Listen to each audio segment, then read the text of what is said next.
crois que cette question est effectivement centrale autour du logement, car avec les différentes crises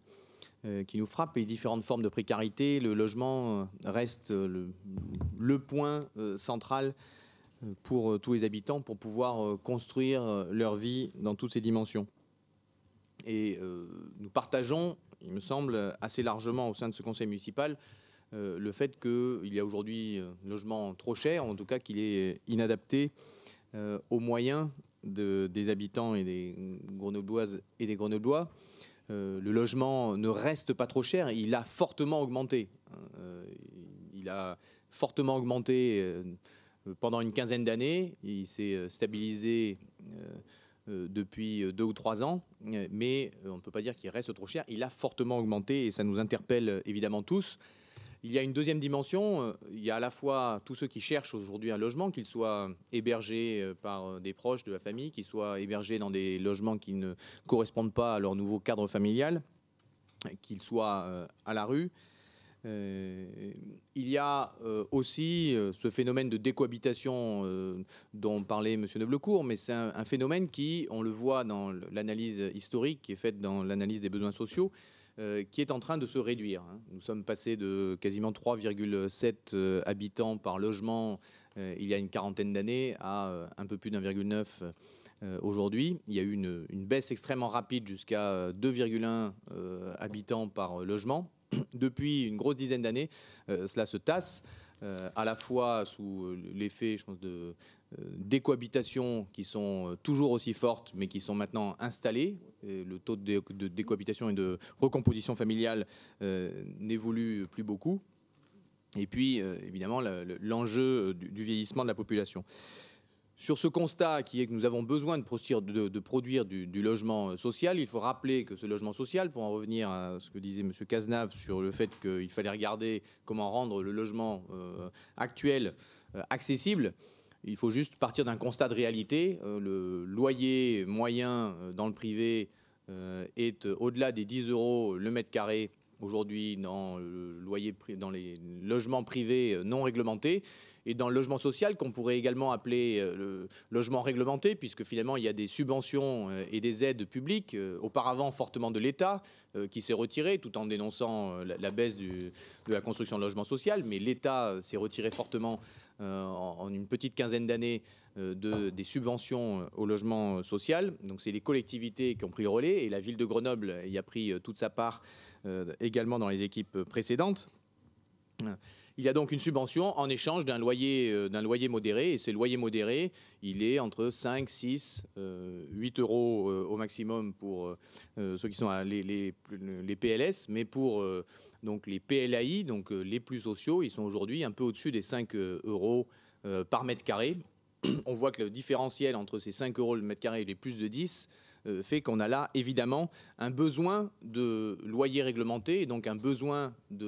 d'acteurs publics autour de ce logement social,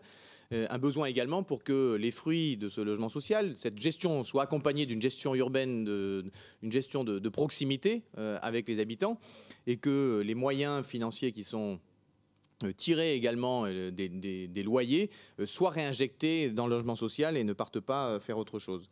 Donc il y a là une volonté forte de construire du logement à loyer réglementé, du logement social. En termes de répartition, vous dites, M. Cazenave, que c'est une erreur d'aller vers l'aide au PLAI ou que les taux de 40% que nous avons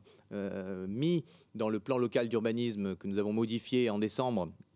serait une erreur parce qu'il concentre, mais c'est au contraire, c'est cela qui permet de déconcentrer le logement social, puisqu'aujourd'hui, il est concentré dans un petit nombre de quartiers qui sont partis parfois de 100% de logement social, que petit à petit, on en voit les difficultés et ce travail qu'il y a à faire, même si ce logement social était dans les années 60 et 70 une amélioration de vie conséquente pour l'ensemble des Françaises et des Français, qu'il a permis de sortir de la situation que nous connaissions avec, il y a 40 ans,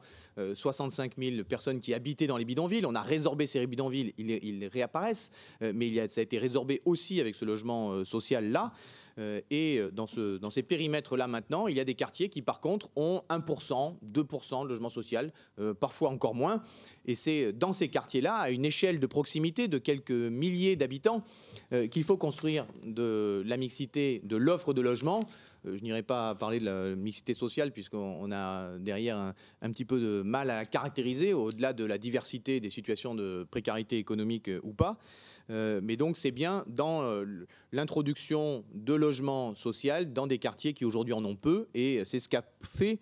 la modification du plan local d'urbanisme que nous avons voté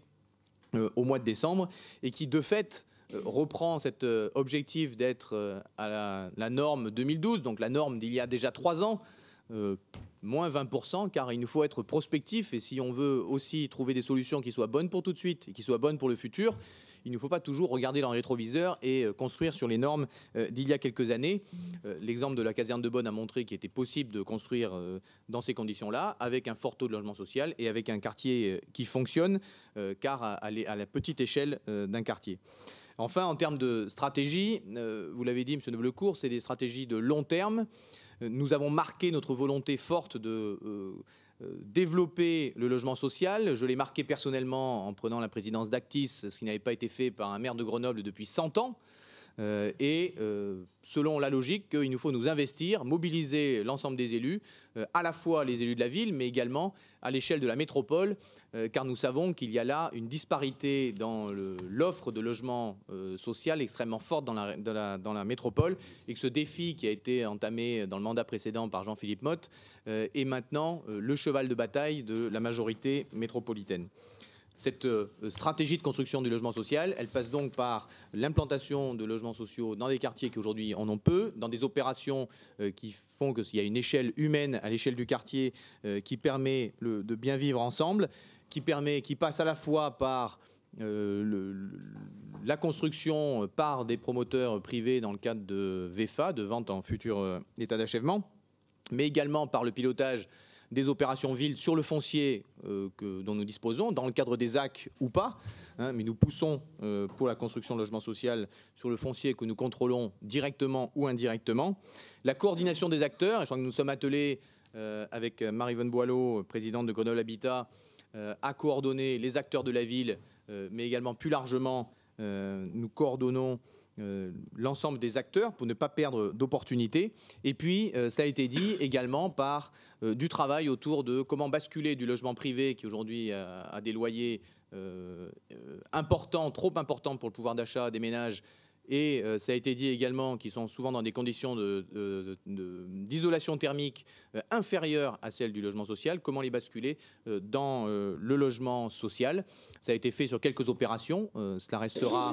pas en termes de masse à l'échelle des enjeux, mais c'est un secteur à développer, de même qu'il y a eu quelques expérimentations que nous avons lancées depuis que nous sommes là sur du changement d'affectation et de logements de surfaces qui étaient des surfaces de bureaux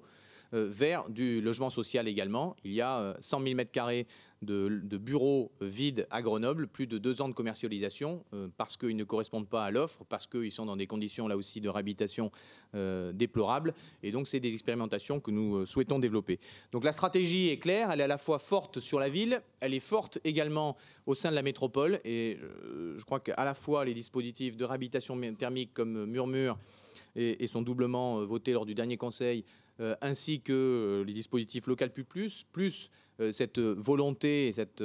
partagée de développer le logement social, le loyer à loyer réglementé dans la métropole. Je crois que cette ligne, elle est claire, elle est tracée, et nous avançons dans cette direction en étant bien conscients à la fois de la complexité, à la fois de la durée des projets qui durent souvent 4, 5, 6 ans et plus pour les voir émerger, à la fois également de cette ambition résolue à travailler sur cette question du logement qui est bonne pour l'emploi, qui est bonne pour l'environnement et qui est bonne évidemment pour le développement humain de chacun et pour le pouvoir d'achat de chacun. Je vous remercie. Nous aurons l'occasion tout au long de ce mandat de revenir sur cette question du logement social, à la fois au sein de ce Conseil et au sein de la métropole.